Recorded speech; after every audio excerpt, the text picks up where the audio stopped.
said Bernard. "It has beads of water on it, drops of white light."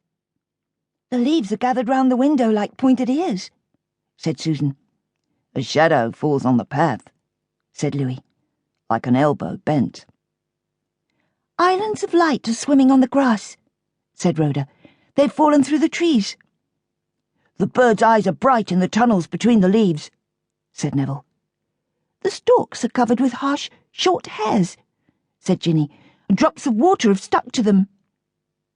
"A caterpillar is curled in a green ring," said Susan, "notched with blunt feet." "The grey-shelled snail draws across the path and flattens the blades behind him," said Rhoda. "And burning lights from the window panes flash in and out on the grasses," said Louis. "Stones are cold to my feet," said Neville. "I feel each one, round or pointed, separately." "The back of my hand burns," said Jinny, "but the palm is clammy and damp with dew." "Now the cock crows like a spurt of hard, red water in the white tide," said Bernard. "Birds are singing up and down and in and out all round us," said Susan.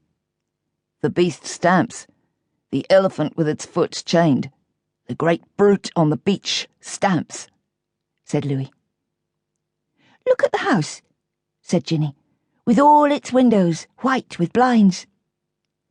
"Cold water begins to run from the scullery tap," said Rhoda, "over the mackerel in the bowl."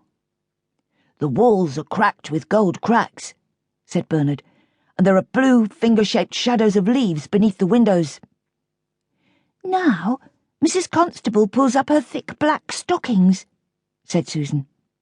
"When the smoke rises, sleep curls off the roof like a mist," said Louis. "The birds sang in chorus first," said Rhoda. "Now the scullery door is unbarred. Off they fly like a fling of seed. But one sings by the bedroom window alone." "Bubbles form on the floor of the saucepan," said Jinny. "Then they rise, quicker and quicker, in a silver chain to the top." "Now Biddy scrapes the fish scales with a jagged knife onto a wooden board," said Neville. "The dining-room window is dark blue now," said Bernard, "and the air ripples above the chimneys." "A swallow is perched on the lightning conductor," said Susan, "and Biddy has smacked down the bucket on the kitchen flags." "That is the first stroke of the church bell," said Louis. "Then the others follow. 1, 2, 1, 2, 1, 2. "Look at the tablecloth, flying white along the table," said Rhoda. "Now there are rounds of white china, and silver streaks beside each plate." "Suddenly a bee booms in my ear," said Neville. "It is here. It is past." "I burn, I shiver," said Jinny. "Out of this sun, into this shadow." "Now they've all gone," said Louis. "I'm alone.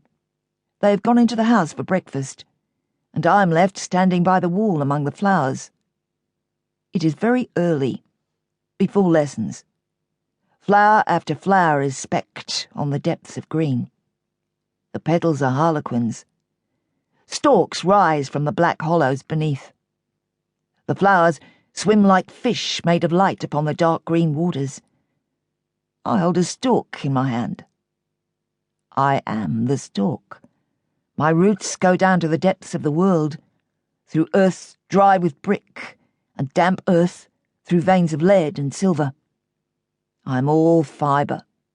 All tremors shake me, and the weight of the earth is pressed to my ribs. Up here, my eyes are green leaves, unseeing.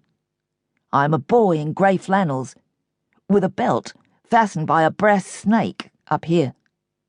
Down there, my eyes are the lidless eyes of a stone figure in a desert by the Nile. I see women passing with red pitchers to the river. I see camels swaying and men in turbans. I hear tramplings, tremblings, stirrings round me. Up here, Bernard, Neville, Jinny and Susan